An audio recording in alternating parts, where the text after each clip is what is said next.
Hello everybody, and a very, very warm welcome to Jerez de la Frontera here in Andalusia in the south of Spain at the Circuito de Velocidad for the third round of the 2014 EuroFormula Open here on the 4.4 kilometre circuit. Two races, the 5th and 6th of the season to look forward to. We've already been to the Nürburgring and the Algarve. Jerez then the third stop on the calendar. So it's a very warm welcome from myself, Ben Evans, to a slightly overcast Jerez circuit here as the cars taking to the grid in advance of this 5th race of the season for the EuroFormula Open Championship.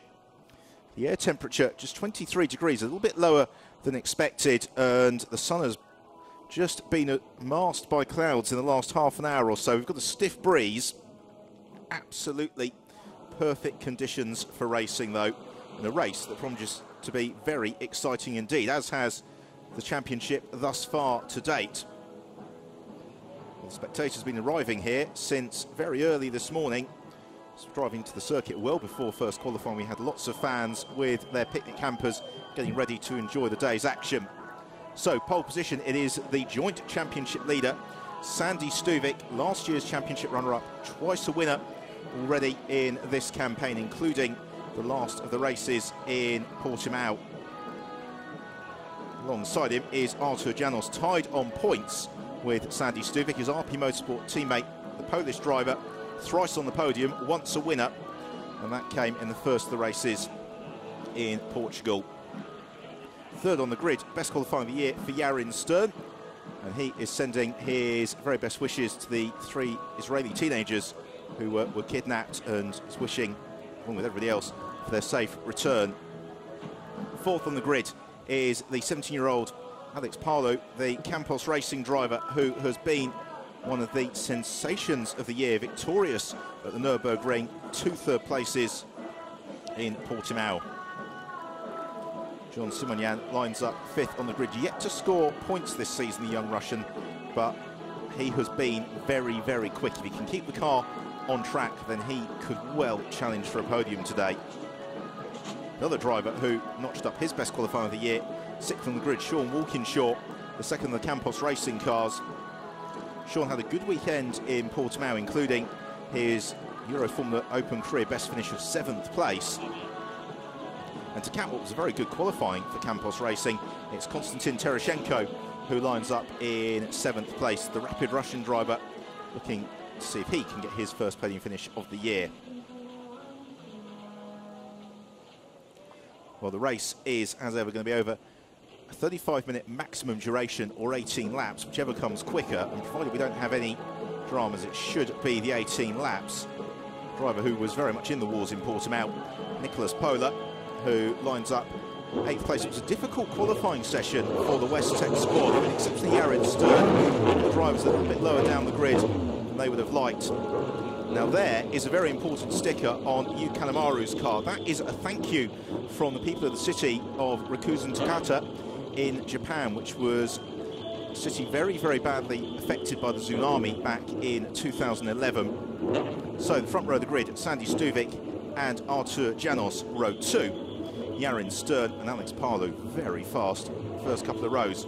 Row 3, a little bit more of a wildcard. John Simonian has had the pace, but the finishes short, improving all the time. Konstantin Tereshchenko and Nicholas Pola complete the 4th row. Then Yu Kanemaru, who always goes better on the Saturday, and Tanak Sathien Thikar. Charlo Nieto down in 13th. He'd have been hoping for a bit more. The same go for Cameron Twynham in 14th. It's Weifeng Thong and Henri Baptista. Constantino Peroni this weekend stepping into the F312 chassis, qualifies in 17th with William Barbosa and Sound Alfaza. That means that we have no cup class this weekend. Everybody in the EuroFormula Open in the F312 chassis. And to explain, that is the standard Formula 3 chassis. They then run on a control compound Dunlop tyre. They have a control engine provided by the GT Sport organisation, and a number of other control parts as well. It keeps the costs Formula 3 and international motorsport standards very, very affordable indeed. And given that all of the circuits that we visit on the EuroFormula Open calendars are of the very highest calibre, most of them either currently holding a Grand Prix or have held one, such as the Jerez circuit, in the recent past. So there's another look at that sticker on Yukanemaru's car, and it really is a very nice gesture from you. He has been working in Rikuzen Takata to support with the cleanup operation following the tsunami, and the citizens of the city so grateful for the support that's come in the form of financial assistance and goods from the international community that they wanted to put this sticker on Yukanemaru's car to say a huge thank you to everybody who donated in the wake of the tsunami.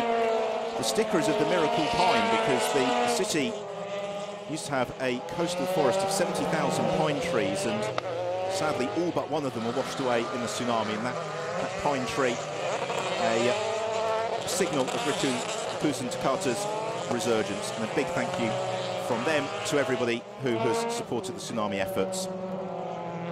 So the cars then coming towards the end of this green flag formation lap. 18 laps is what we've got to look forward to, and the real challenge here in Jerez is going to be overtaking, because the longest straight is the back straight from turns 5 to 6. That also leads into the main overtaking opportunity. Thereafter, the corners come thick and fast, and the driver's saying it's all about carrying the momentum. However, what we saw in qualifying this morning was a number of drivers who really felt that they ran well below their potential, but were making errors in the very busy second and third sectors of the lap, and therefore Artur Janos, when I was talking to him in the gap between qualifying in this race, he was saying that had he not made a mistake on his best lap, he'd have been 0.3 seconds faster and have been on pole position. Likewise, Cameron Twynham in 14th place. The team reckon that he could easily have been another 0.4 seconds faster.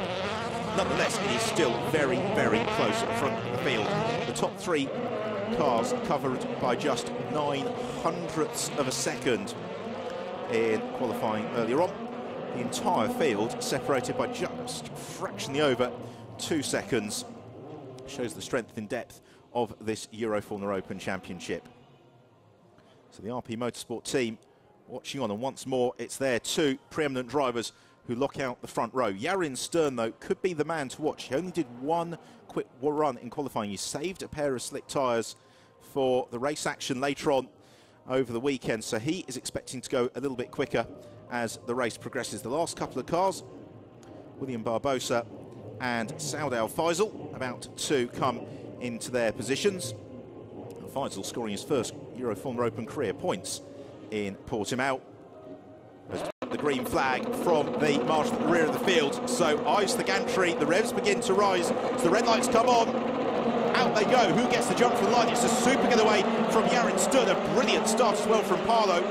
But it's Sandy Stuvik who should convert pole into turn 1. Artur Janos recovering from a slightly tardy getaway to consolidate that second place. As at least the front of the field cleanly through the first turn. The same for the rear. There's a challenge from Paolo to the outside of Stern through turn 2 into turn 3. I think Alex Paolo may have squeezed through here as the white car of Paolo's got the inside line. Yarin Stern, though, holds on to the outside. Sean Walkinshaw tries to join the fight as well as they arrive into turn 5, and Walkinshaw does indeed dart through past Paolo as they head out to turn 5 and long now the back straight. In fact, I think that's Konstantin Tereshchenko, it is, who's made that move up into 4th place. Brilliant start for the Russian driver. Still very tightly bunched, heading through turn 6 hairpin for the first time. Then through this very rapid double left-hander sequence, 7 and 8. Then have a run of right-handers, bring them in to the chicane. On towards completion of the first lap. Frenzy's first lap to be. There's Nicholas Pola trying to gain ground on Sean Walkinshaw. So out front it's Stuvik from Janos, then Stern, Tereshchenko, Paolo, John Simonyan, Yukanemaru. He's gained 2 places off the start. He goes to 7th ahead of Sean Walkinshaw, Nicholas Pola, and Tanar Safian Thirikul, who completes the top 10. Through the turn 13 hairpin. Across the line to complete the lap, and Sandy Stuvik leads the way by 3/4 of a second from teammate Artur Janos. Then Yarin Stern slightly lonely in 3rd. Kanemaru, though. First, the Emilio Vlotta Motorsport cars looking to try and elevate himself up ahead of John Simonian. Simonian, the Russian driver, looking for his first points finish of the season to date. He was running well up in the points in both of the races in Portimao before getting involved in accidents, both of which were arguably of his own volition. I don't think it's going to be quite close enough to challenge. Unlike maybe Nicholas Pola, the bright red car, Sean Walkinshaw consults his mirrors. And is that with good reason? Yes, it is. Pola darts out, jinks to the inside, into the hairpin, runs out wide though, then gets edged out towards the gravel track. Sean Walkinshaw judged that very nicely. He knew the move that Pola was going to make. He also knew just how late on the brakes Pola could go, before he reached the point where he couldn't make the corner. Janos out over the AstroTurf. He's trying to chase down teammate Sandy Stuvik. And Simonian has another big moment. The car gets launched into the air. And he's going to lose the place to Yuka Namaru. Amazingly, I think he's not damaged his suspension. He's immediately into the clutches of Sean Walkinshaw as they head towards final hairpin. So Walkinshaw was lining up for a manoeuvre. As we follow. And indeed, Walkinshaw has moved ahead of John Simonian. There they are at the back of your picture, the white car of Walkinshaw, the grey, orange and black machine of Simonian swarming all over Walkinshaw's tail. Walkinshaw covers the inside line for turn one. That's not a deterrent, though, for the Russian driver John Simonian, who goes wheel to wheel with him around the outside. They're still side by side into turn two. What Simonian wants to try and do is give himself the inside line for turn three, which is exactly what he seems to have been able to do. By hook or by crook, he then attempts to keep his car to the inside of turn four. Almost challenging to the outside of turn five. Great racing this. And now Simonian needs to line up for the move along the back straight, but I think he's going to be vulnerable to attack from that red car of Nicholas Pola. This is how it all started. Pola launching to the inside, running wide. Still defending. Here's Simonian's moment. Not unlike that for Sergio Perez in Formula 1 free practice earlier on today. That was the outcome. Kanemaru sneaking through. Oh, and Simonian spun it away. Another moment for the young Russian driver, making a step up to EuroFormula Open this year from Formula Renault 2-litre racing. And if he cuts down those spins, he really does have the opportunity to challenge right at the sharp end of the field. So we have had a little bit of a sort out because Nicholas Pola seemed to have dropped back somewhat from Sean Walkinshaw as well. Right, here we see it. Pola to the inside of Simonian. Simonian just trying too hard. Well avoided by Tanar Sathianthirikul. Have a look at it. And somehow Simonian not collected by the rest of the pack. Some frustration there for the RP Motorsport team. Sean Walkinshaw then in this battle for 7th place, just clear of Nicholas Pola. Probably the closest tussle in the field at the moment. They have then got the driver from Thailand, Tanar Sathianthirikul, coming up on their tail. Then it's Andres Saravia, who completes the top 10.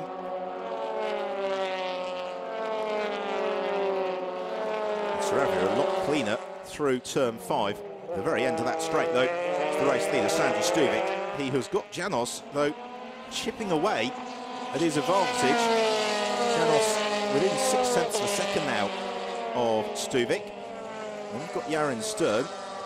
We'll get back to the two squabbling Campos teammates. Alex Parlo trying to overhaul Konstantin Tereshchenko. Tereshchenko 15th in last year's Formula Renault 2-litre Alps Championship before moving across the EuroFormula Open. Parlo, this is his very first year of car racing. This is just his fourth ever race weekend, running with the Campos team, headed by team principal Adrian Campos, former F1 driver in his own right, but also the man who discovered Fernando Alonso. Just wonder whether or not Parlo is poised to follow in Alonso's wheel tracks. That leading quintet, if anything, all closing up on each other just a little bit. Let's look, they're separated by just 4.6 seconds. I think the real question as well to watch for over the next few laps is Jaren Stern's pace, because as I alluded to in qualifying earlier on, he used just one set of tyres. It means that he has got another fresh set of slicks to use at some point in the weekend, and the team debating whether or not to use those for today's race, or possibly tide them over until tomorrow. If he's on new tyres, then we can really see the proof of that. They were expecting probably in the middle third of the race, and then towards the latter stages.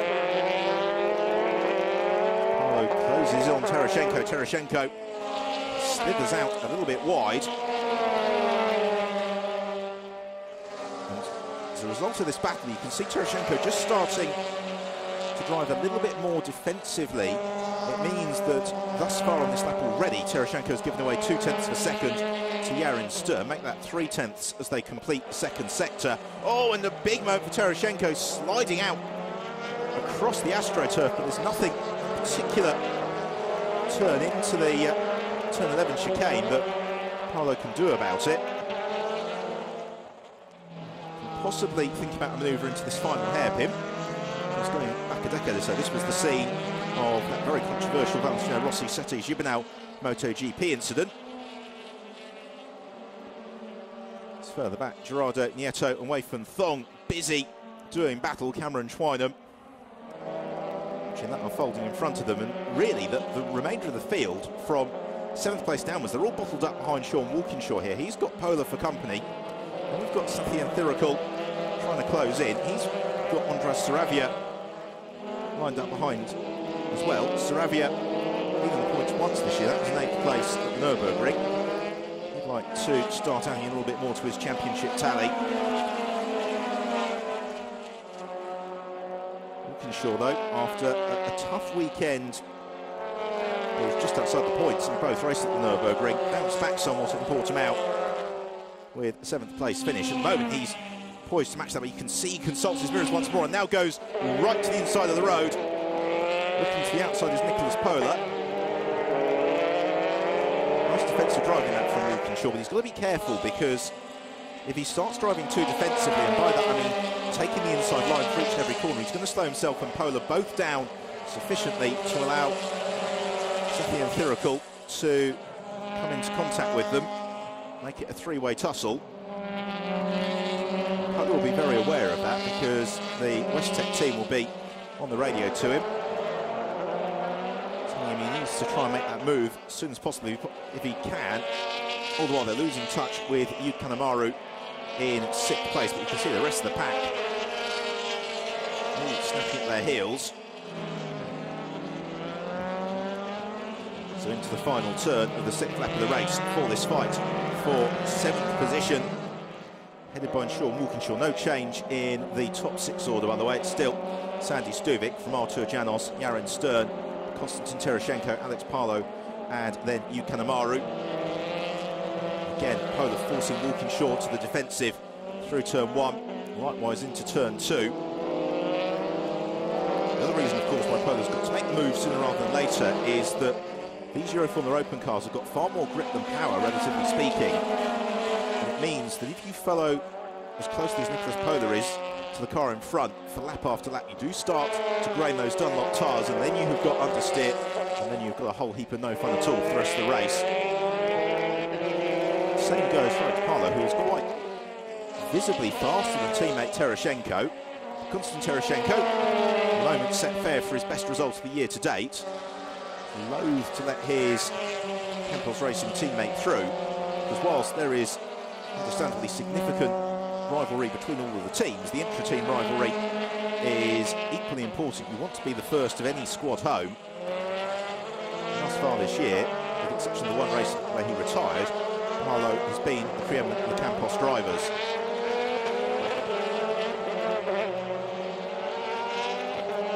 And you can see, lap upon lap, ever since Paolo got on to terms with Tereshenko, there's been absolutely nothing to choose between the pair of them. And the same applies on this 7th lap of the race. So across the line they come, 11 to go. I just wonder if Paolo could find a way past Tereshenko, how quickly he could get up onto terms with Jaren Stern. What about the walking short battle, and this is what we expected to see. It's now a four-way scrap for 7th place. Still that two-way tussle for 4th. Yuki Kanemaru not really making particularly significant inroads. Although, that said, last time around Kanemaru was 0.3 seconds quicker than Tereshchenko. Accelerating through turn 5, one of the driver's favourite corners here in Jerez, because the lateral G-force is significant, the corner speed is very high, and jump on the brakes. So this turn 6 hairpin, of course, the scene of that infamous incident between Jacques Villeneuve and Michael Schumacher in the 1997 European Grand Prix. This final section of the lap is quite challenging to find a way through. Instead, what he wants to do is exactly what Alex Palou is doing, which is sitting right in behind Konstantin Tereshchenko, trying to force the error from the Russian driver, trying to force him to run out a little bit wider than he'd like. Campos team crowd around the monitor on the pit wall, watching their two charges doing battle. Of course, at this level, team orders do not apply. It's every man for himself, and therefore Tereshchenko is not going to move aside at any point willingly to allow Palou through, even though with Sandy Stuvik and Artur Janos out front, means that Palou drifts back in the championship race, and that has been a very impressive string of laps from Sandy Stuvik. He now leads by fractionally under 3 seconds from Artur Janos, and Janos last time around was 0.3 slower than third place man Yarin Stern. Just wonder whether or not Janos has worked his tyres a little bit too hard in the early stages of the race, because now this is exactly what the West Tech team were predicting. They said Yarin Stern is going to come good in the second third of the race. As Simonyan continues his attempts to raise himself up through the field. Moving clear of one of the Team West Tech cars. Now, is that Tanart Safian-Thirikul? And if that is the case, then Safian-Thirikul has had a little bit of an incident somewhere. In fact, no, my mistake. It's Andres Saravia who has moved up to 9th, ahead of the Thai driver. So Saravia gains the position. Nicholas Pola, also off camera, has gone up into 7th place. So there's been a little bit of a sort out. Pola is past Walkinshaw, who remains the cork in the bottom. The rest of the field all queuing up. There is Weifeng Thong in 12th position. And Saravia showing strongly. He's got the pace, Andres Saravia. He just, and the team quite freely admit this, needs to stay out of trouble a little bit more than he has been doing in the first 4 races of the year. Safian-Thirikul doing what he can to make progress, as it's as close as you like now between Tereshchenko and Palou, and Alex Palou could make the manoeuvre here on Konstantin Tereshchenko, although it's a really short sprint along past the pits, uphill towards turn 1. Very late braking zone as well, because it's quite a steep climb. But Palou looks for the switch back into turn 2. He's got the inside line, not quite. Round turn 2, they come into the left-hander at turn 3. That's Palou applying all the pressure to Tereshchenko, but at the moment the Russian driver absorbing it very nicely as we just go over half race distance. And this is the corner that Tereshchenko has to get right. Oh, but he runs a little bit offline there, doesn't make friends with the apex. This is Palou's best opportunity of the race thus far. How early will Tereshchenko go to the inside line? Palou, though, takes full advantage of the slipstream. He jinks out, but it's too late. Tereshchenko defends into the hairpin at turn 6, runs out wide, runs out very wide. This is an opportunity for Palou, but Tereshchenko's got the inside line for turn 7. And this is why so many drivers come to the EuroFormula Open. It's about learning your racecraft. And for the first time this year, that's really what Palou is having to do, because he won the first race of the year in splendid isolation at the Nürburgring. His 2 third places in Portimao were largely on the lonely side. Now he really is caught up in a tight battle. And just over the course of this last lap, as he and Tereshchenko have battled, Yuki Kanemaru has taken almost 2 seconds out of the pair of cars in front of him. It's a fight for 4th, about to come a 3-way scrap. Sprinting on to the completion of lap 10. This time around, Palou isn't as close to Tereshchenko as he would have liked to be, but here comes Kanemaru, who's in a slightly strange quirk of form this year. He has gone brilliantly in the Saturday races. He was third in the Saturday race at Nürburgring, runner-up in the Saturday race at Portimao, but then he has been a visitor to the spare parts truck in the Sunday race, having all sorts of problems. He's certainly looking at the moment as if he's going to net his third points finish of the year. Kanemaru. Here's the battle for second place. Meanwhile, Artur Janos has been comprehensively reeled in by Yaron Stern, and Stern now within 7/10 of a second. He was 3/10 of a second faster than Janos during the first sector of this lap. And he's now going to really start asking questions of the Polish driver Artur Janos.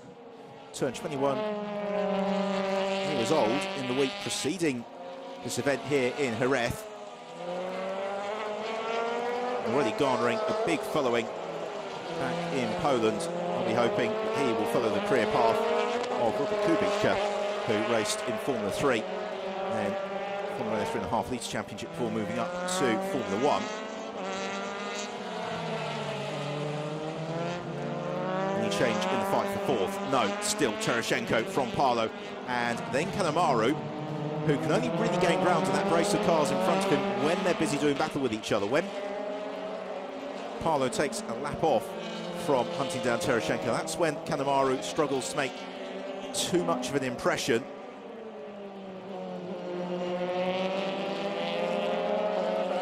Paolo really needs to try and catch Konstantin Tereshenko by surprise. What is impressive thus far from Paolo is that he's not falling into that trap of being mesmerised by the car in front, because it's often the case when you talk to drivers who've raced in Formula 3, and they'll say, because this is a category where it can be tricky to overtake on some circuits, if you're up behind the car in front, there's not too much choose between the pair of you. You can just get sucked into doing exactly what that car's doing, and Paolo is not doing that at all. He's got a superb run now down the back straight on Tereshenko. He needs to go to the inside nice and early, and once more he doesn't do that. He allows Tereshenko to cover the inside line. Paolo, though, challenging to the outside. Can he maintain the track position? Not quite. And so Konstantin Tereshenko holds on somehow to fourth position. And really what Paolo needs to do, he needs to back himself earlier down that back straight, get to the inside line, deny Tereshenko the opportunity to move across and cover the line, because now they have got Kanemaru very much in the mix, making it a three-way scrap. It means that Paolo, for the first time, is going to have to start worrying a little bit about what's going on behind him, as well as overhauling Tereshenko in front of him. Another look at it then. And Paolo, he needed to be probably half a car length clear of Tereshenko at the point at which they turned in. This has not been the most relaxing race for the Campos team. Two cars busy doing battle. The other one short, walking short. The heart, one of the toughest fights in the race as well. Out front, by the way, it's still Stuvik from Janos and Stern, and that fight second and third has opened up a little bit on the last lap. Yaron Stern having a poor lap, and as a result, Artur Janos just rebuilding that buffer in second. So we return to this fight for fourth, fifth and sixth. It's the two Campos Racing cars chased down by the Emilio de Vlotta car of Kanemaru. Kanemaru, who moves to the EuroFormula Open, having had a couple of quite difficult seasons in Formula Renault 2-litre Euro Cup racing. He sits in the slipstream as the three of them close up to be covered by just 4 car lengths through the hairpin. Now that was interesting from Paolo. You just saw the rear of the car beginning to squirm a little bit as the Spaniard put his foot down, and that suggests that maybe his Dunlop tyres are beginning to get a little bit worn out here, because he's been settled in behind Tereshenko for so long. And this is a track which is pretty tough on the rubber anyway, just because of all the mid-speed corners and rapid changes of direction. Fortunately, the ambient temperature here not quite as high as the teams feared. Last weekend here in Jerez it was 42 degrees at this time on Saturday afternoon.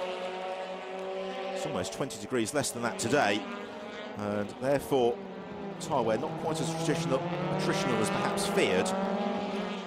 Nonetheless, Paolo beginning to slide around. And He's had really two golden opportunities to challenge Tereshenko down the back straight. You wonder whether or not the third is going to present itself, particularly as we've only got now 5 laps remaining.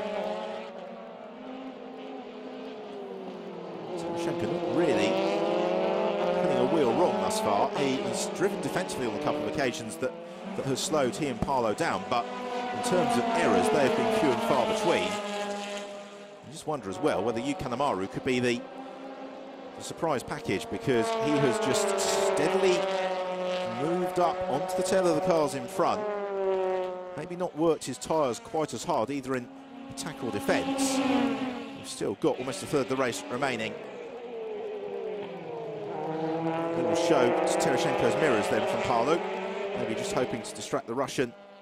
Under braking, as we see, Andres Saravia making a move on Sean Walkinshaw. Some chance to join Sloop at slow motion. Our race leader, Sandy Stuvik, last year's championship runner-up, hugely consistent. And he's 20 races in the EuroFormula. More than that. 22 races in the EuroFormula Open by the end of this weekend. He's 20 races thus far. He's only had one of those races where he was off the podium. Outside the top 5 rather. Absolutely remarkable stuff from Sandy Stuvik, and he is on course to put himself comfortably in the lead of the championship. Third victory of the season as well, potentially, for Stuvik. Now you can see Tereshenko just beginning to ease a couple of metres away from Paolo, and Paolo having to consult his mirrors behind. Meanwhile, Cameron Twynham has made progress. He's moved clear of Wei Fun Thong. And there is Gerardo Nieto, the bright red car, looking to challenge Thong. And he's got the run here into the second turn. Right from Hong Kong, Wei Fun Thong though tries to tough it out. They go side by side into turn 3. They're about to be joined as well by John Simonyan, and it's Nieto who blinks, goes through the gravel trap, loses one position as the recovering Simonyan now takes his turn to challenge Thong. So they accelerate over the crest of the hill out to turn 5, and then they get lunged downhill towards the hairpin at turn 6. As Tereshenko has blinked somewhere because he's lost out to Paolo. He may be about to lose out to Kanemaru, but the Japanese runs out of road. So Alex Paolo up into 4th. Tereshenko drops to 5th. Kanemaru remains in 6th. And here is what happened. And Tereshenko making the mistake on the exit of the hairpin.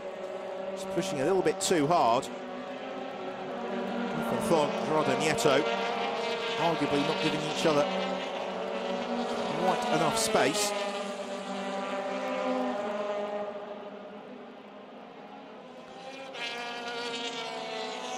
We enjoy Enrique Batista down in 18th place, pushing as hard as he can to close in. Emilian Barbosa just up the road ahead of him. The fight then for 9th place between Sean Walkinshaw and Tanart Sathianthirikul.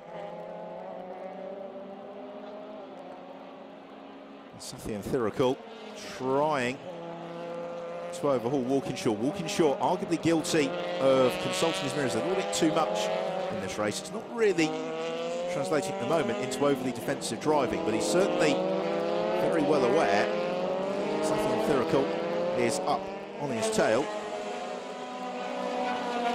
Tanart has been in the points in all 4 races thus far this season. His best result was 4th in the second of the races at the Nürburgring.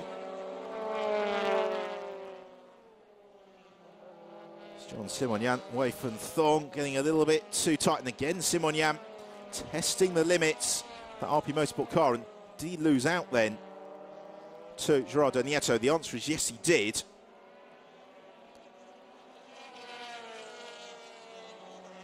Nice stuff from Nieto. He gave Simonyan just enough room, but was able to jink through, flick the car sideways on the exit of the chicane.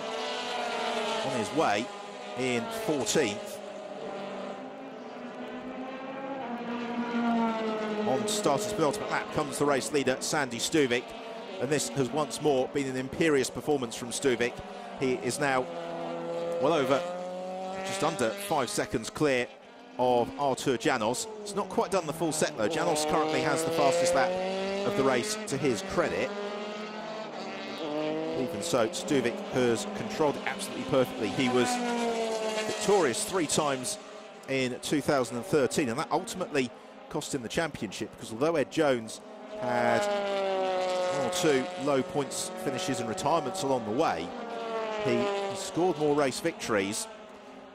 Sandy Stuvik, if nothing goes wrong over the next lap and a half, and it certainly doesn't look like it will from the driving point of view, then he'll have matched his win tally from last season by just the 5th race of this. Artur Janos, well, this is going to be his 4th podium in a row. 3 of those have been second places, and so whilst Janos is up there in the championship, he really, certainly looking ahead to tomorrow's race, needs to finish ahead of Sandy Stuvik in order to prevent Stuvik widening the gap at the top of the championship standings.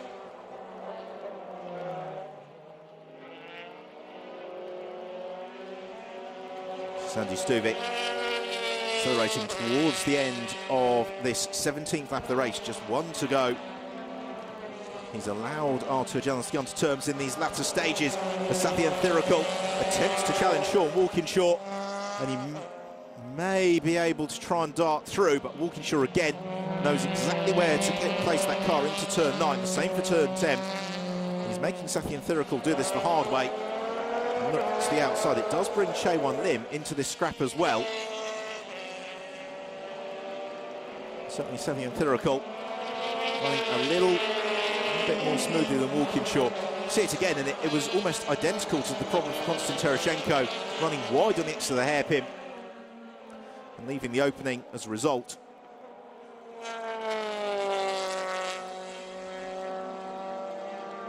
The engine sounding beautifully crisp on Sandy Stuvik's car as he is propelled on towards the hairpin that marks the midpoint of the lap for the final time. Sandy Stuvik put the car on pole position. He has led from lights to flag, and he has made the very, very hard look incredibly easy today, because do not be fooled by the smoothness with which Stuvik has circulated. These Formula 3 cars in the EuroFormula Open are absolutely balanced on a knife edge. They've got all the grip in the world until they have none at all, and the drivers at the very front of the field are living on an absolute razor's edge, getting the car to work to its fullest potential, but not anything over that. There is Yarin Stern in 3rd. This has been an impressive performance from the Israeli driver. It'll be his 2nd career EuroFormula Open podium, finishing 2nd in Paul Ricard last season. For Sandy Stuvik, though, it is going to be his 3rd win of 2014. He accelerates towards the checker flag and the applause of the RP Motorsport team. Once more, they lock out the top 2 places on the rostrum, with Artur Janos home in 2nd place and Yarin Stern completing the rostrum for Team Westtech. What about the fight for 5th position? Because Alex Parlow takes 4th. 5th will go to Konstantin Tereshchenko ahead of Yukan Amaru in 6th, and a fast closing Nicholas Pola in 7th. And Sathian Thirikul has found a way past Walkinshaw on this last lap. This is side by side for the final point in the race between Chaewon Lim and Sean Walkinshaw, and Lim runs out wide. Cameron Twynham gets a run on both of them as they sprint to the line, though. It is Sean Walkinshaw who does take 10th place. Behind Andres Ravia in 8th, Tanat Sathian Thirikul in 9th, Walkinshaw in 10th, clear of Cameron Twynham, Chaewon Lim, Weifeng Fong, Gerardo Nieto, Constantino Peroni, John Simonian, Henrique Baptista, William Barbosa, and Saud Al Faisal completing the field. And this is becoming a very familiar sight in 2014. RP Motorsport, Sandy Stuvik and Artur Janos at the front of the field. Very much the class of the pack. So, look at the results. Stuvik wins it, 3.7 seconds clear of Janos. Could have been more if Stuvik had wanted. 3rd place and fading late on was Yarin Stern, his first rostrum of the season, with Alex Parlow, Konstantin Tereshchenko, then Yukan Amaru, Nicholas Pola. Andres Saravia in excellent 8th, ahead of Tanat Sathian Thirikul and Sean Walkinshaw, the last of the points finishers. Cameron Twynham made up some ground from 14th on the grid to finish in 11th, clear of Chaewon Lim, Weifeng Thong, Gerardo Nieto, they were all in the thick of the action. Constantino Peroni, a fine 15th on his F312 debut. So in the championship, Sandy Stuvik moves clear of Artur Janos, but at only 6 points, it's hardly comfortable. Alex Parlo, though, in third, losing touch. And then Kanemaru moves up to fourth, ahead of Cameron Twynham. So down pit lane and into Parc Ferme. Sandy Stuvik knows his way there now very comfortably. This is his 14th career podium in the EuroFormula Open. It is just his 21st race in the category. He's only been off the rostrum once this year. The same goes for the man who finishes in second place once more, Artur Janos. A fourth at 3 seconds and a win for Janos in the first 5 races of the season. Well, celebration time, and rightly so for Sandy Stuvik. He controlled that race to absolute perfection. Aaron Stern getting a handshake from Craig, the team manager at Team Westtech. He'll be really pleased with that, as will the team, because in free practice throughout the year, Yaron has been blindingly quick, but it's not come together until this morning in qualifying. We do have, though, on our timing screen, the message that the team manager of Car 1, that is Sandy Stuvik, the race winner, to report to the stewards of the meeting. Let's hope that that doesn't influence the overall outcome of the race. Certainly, Stuvik driving very, very nicely. Almost looks like he's barely broken sweat as well, working hard behind the wheel. But these drivers, in many instances, live very near the teams, train so hard for these races.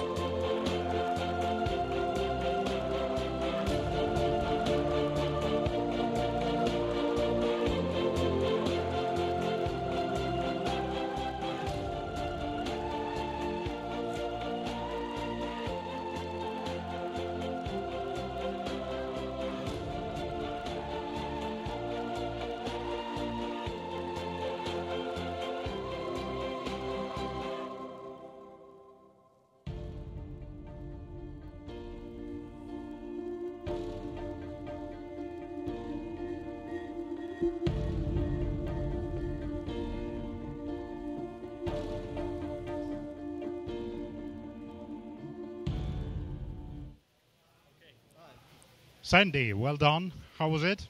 It was very difficult, very hot race, and the track is very demanding on the driver, so it's not easy at the end. But I was happy to open up a gap, and then I could control the pace. Not too warm? Yeah, too warm. We need to put an aircon in the car because I'm completely soaked. Good, but it's good for the championship. Yeah, it's very good. I'm happy to be back on the top step again, and I hope we can repeat this tomorrow. Well done. Podium now. Thank you. Well, as Sandy Stuvik, as we take a look back at the race, and Stuvik converting pole position. The battle was for second really into turn one, because Artur Janos slightly slowly away. Yaron Stern looked to the inside, Alex Parlo to the outside. Neither could break through. That gave Parlo, though, the opportunity to challenge Yaron Stern through turn two. Spaniards and the Israelis side by side through turn three. Eventually it was Stern who prevailed. Parlo then was passed by teammate Konstantin Tereshchenko as John Simonyan once more had all the pace in the world, but unfortunately not enough consistency. That mistake coupled with spin of the hairpin, seeing him plunge down the field. Here is that spin of the hairpin. Around he went. He was very lucky not to be collected by some of those behind. Cameron Twynham, Wei Fan Thong, Gerardo Nieto enjoyed a good scrap as they looked to race their way through the pack into the points-paying paces. Particularly for Twynham and Nieto, they would have hoped for a little bit more from today's race, but Nieto, any hope of being in the points ended with this trip through the gravel trap. The real fight, though, was the one for fourth between Tereshchenko, Parlo and Kanemaru, but that mistake from Konstantin Tereshchenko promoted Parlo. John Simonyan recovered well, but a small error on the brakes into turn 11 enabled Nieto to sneak through. Out front, though, Sandy Stuvik claiming an emphatic victory from Artur Janos, and Yaron Stern making his first trip to the podium of 2014. 3 wins from 5 races for Stuvik as he moves to the top of the standings.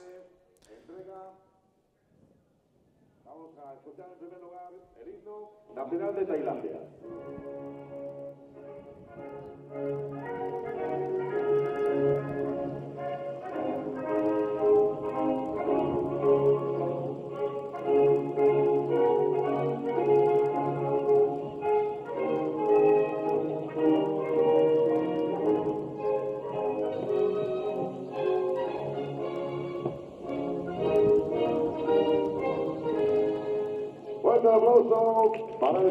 Thai national anthem for Sandy Stuvik. The RP Motorsport team victorious in 4 of the first 5 encounters 2014. Yarin Sturm smiles broadly as he receives the very nice Jerez trophy.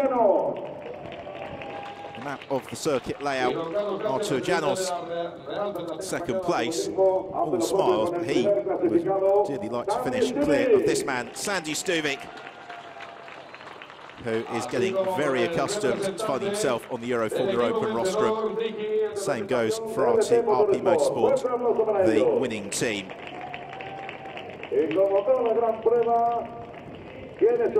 So with the presentation of the trophies complete, it is time to pose the cameras. It'll be time to make merry with the Freycinet on the podium. All smiles. I think all 3 drivers can be very pleased with their afternoon's work, as can the RP Motorsport team. Their cars are those to beat thus far in 2014. So with the action for today complete, it's time to enjoy the podium celebrations. Don't forget, though, to join us at midday Central European time tomorrow, as we will have all of the action from the 6th race of the season for you. Until then, from myself, Ben Evans, it is goodbye from Jerez. Look forward to seeing you tomorrow. Del Internacional Open de Gran Turismo. Será a partir de las 4 en punto de la tarde.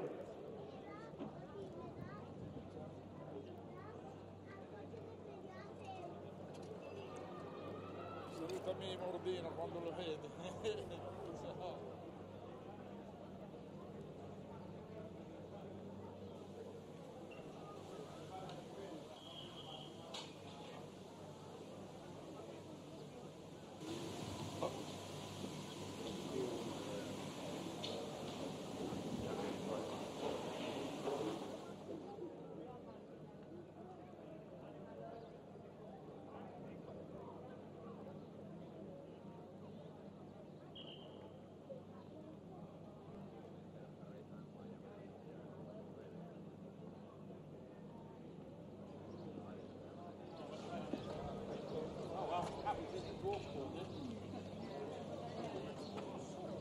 So what are you saying? Go back to class.